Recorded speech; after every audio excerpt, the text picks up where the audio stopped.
Assalamualaikum warahmatullahi wabarakatuh. Halo teman-teman semua, perkenalkan saya Yuliana Setianingrum dari Prodi Psikologi. Halo, perkenalkan saya Andresia Yesa Putri. Halo, nama aku Monica Ipramesti. Halo, saya Aki Fiona Semas Puspita. Halo, nama saya Emalia Yunika. Di sini saya dan kawan-kawan dari kelompok saya akan mengajak kalian semua untuk mempelajari lebih dalam mengenai tidur, mimpi, dan ritme sirkadian.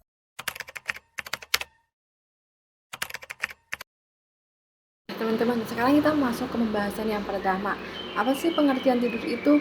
Tidur merupakan kegiatan normal yang dialami oleh semua individu, sehingga menjadikan tidur sebagai kegiatan yang manusiawi di dalam kehidupan sehari-hari. Tidur juga merupakan salah satu bentuk atau cara untuk melepaskan kelelahan baik jasmani atau mental seseorang. Nah, jadi tidur itu udah kebutuhan pokok bagi setiap manusia ya. Dan kebanyakan orang juga melampiaskan kelelahannya ataupun semisal dia lagi capek terhadap sesuatu, itu biasanya mereka melampiaskannya dengan tidur. Karena bagi mereka dengan tidur itu bisa mengurangi rasa lelah dan lain sebagainya. Nah, yang kedua kita masuk ke bagaimana tahap-tahap tidur itu. Berdasarkan buku biopsikologi oleh John Painal, tidur terdiri dari 3 tahap antara lain. Nah, sebelum kita masuk tahap pertama, kondisi seseorang bersiap tidur mengalami fase gerakan mata cepat atau rapid eye movement, ditandai dengan adanya gelombang-gelombang alfa. Nah, sekarang kita masuk ke tahap-tahap tidur. Yang pertama yaitu tahap yang disebut fase NREM 1 atau non-REM. Merupakan fase yang dialami selama periode tidur secara tiba-tiba. Fase ini juga dinamakan fase light sleep.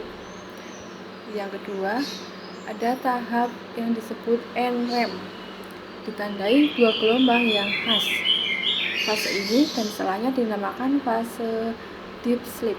Fase yang ketiga ada fase slow wave sleep atau biasa disebut SWS, yang disebut NREM 3 dan ditandai oleh gelombang-gelombang delta. Nah, jadi tahap-tahap ini terus berulang dalam waktu tidur tertentu. Jadi kalau teman-teman udah bangun dari tidur, berarti tahap-tahap tidur itu udah nggak berfungsi lagi. Nah, materi selanjutnya akan disampaikan oleh rekan saya. Di bab ini kita akan membahas soal mimpi. Yang pertama, kita harus mengerti dulu pengertian mimpi.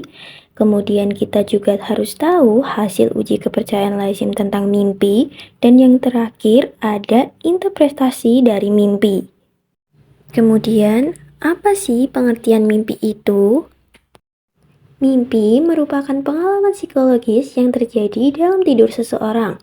Mimpi juga menunjukkan bagaimana otak manusia yang tidak terhubung dengan lingkungan sekitarnya tersebut dapat mengalami kondisi dunia sadar dengan sendirinya. Yang kedua, kita akan membahas tentang hasil uji kepercayaan lazim tentang mimpi. Di sini ada salah satu tokoh yaitu Nathaniel Kleitman. Dia adalah seorang ahli fisiologi dan peneliti tidur di Amerika.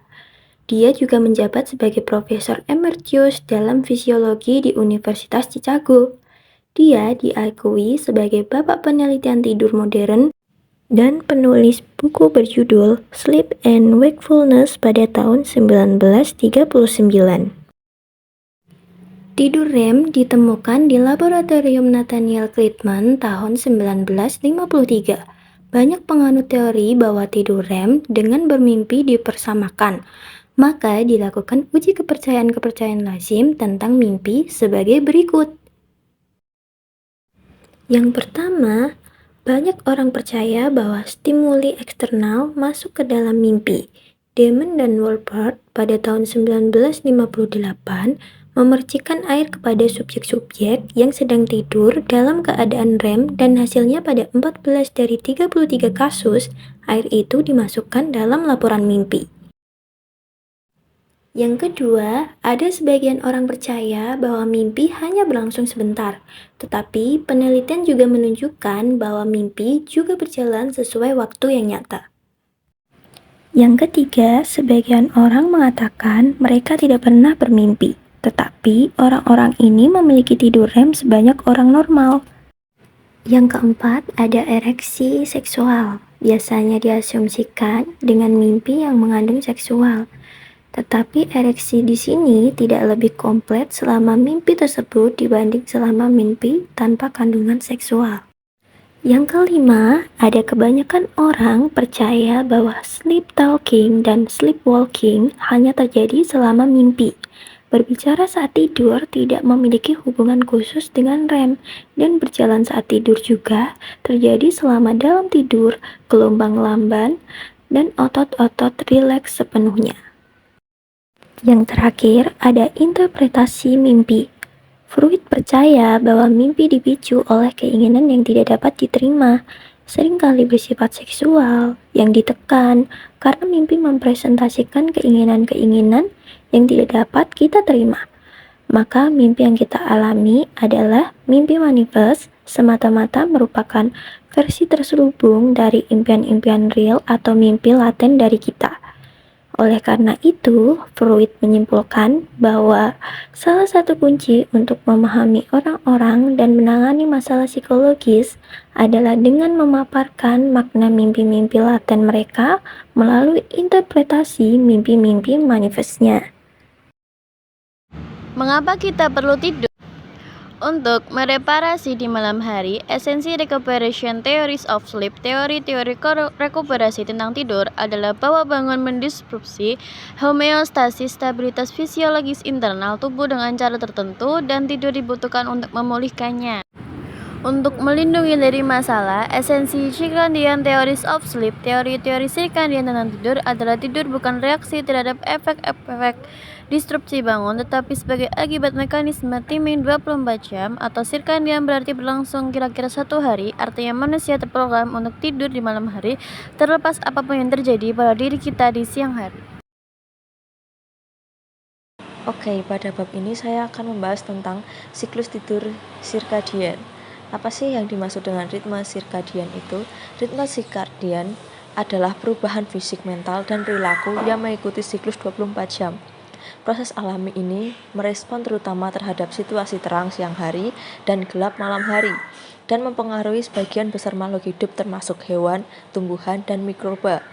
Salah satu contoh ritme sirkadian terkait cahaya adalah tidur di malam hari dan terjaga di siang hari. Bagaimana cara kerja ritme sirkadian? Ritme sirkadian bekerja dengan membantu memastikan bahwa proses tubuh dioptimalkan di berbagai titik selama periode 24 jam. Istilah sirkadian berasal dari frasa Latin circa dan dien, yang berarti sekitar 1 hari. Pada manusia, ritme sirkadian mengordinasikan sistem mental dan fisik di seluruh tubuh.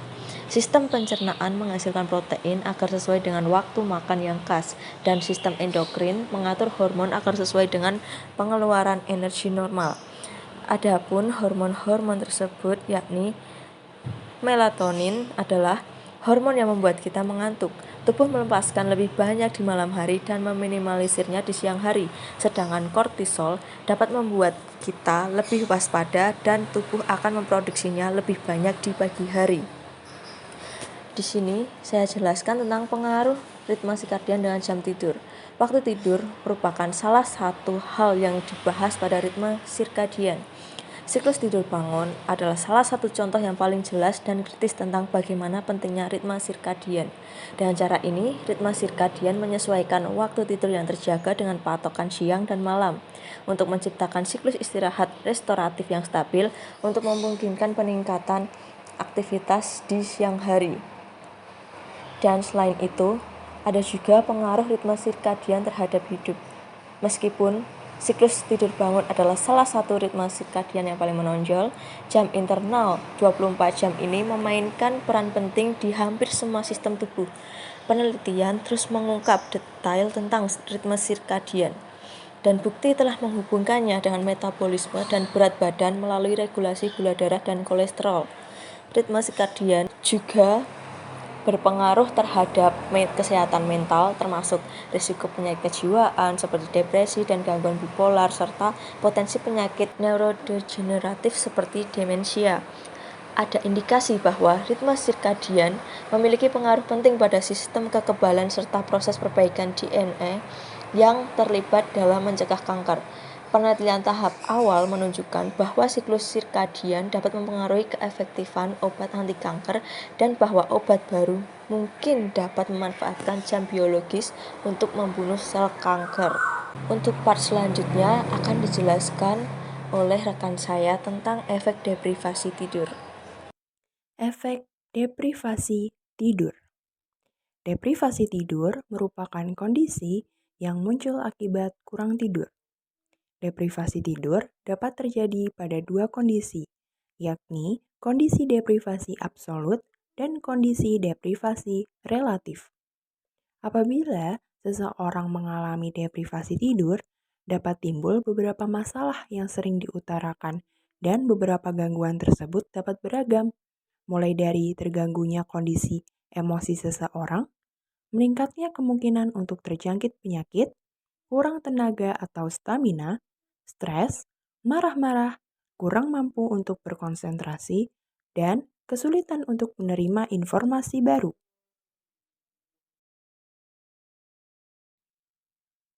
Obat-obatan yang mempengaruhi tidur.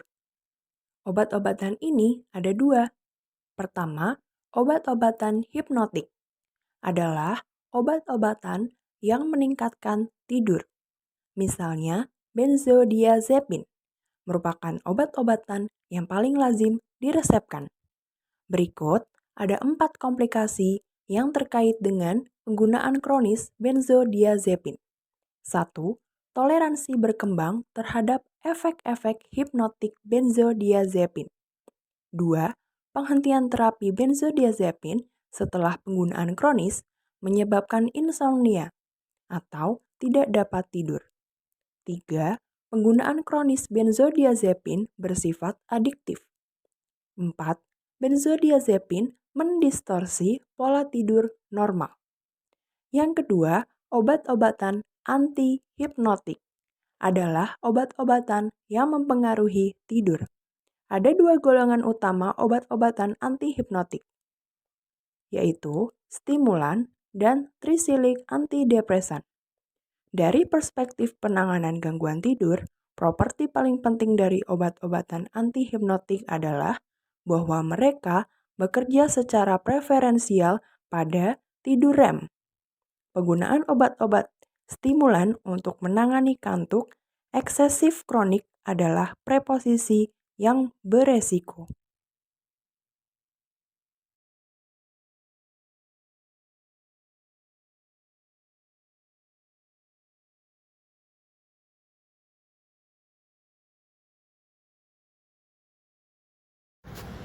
Halo, saya Monica.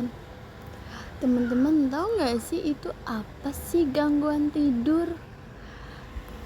Gangguan tidur adalah masalah yang sering dialami bagi setiap orang yang diakibatkan oleh banyak faktor.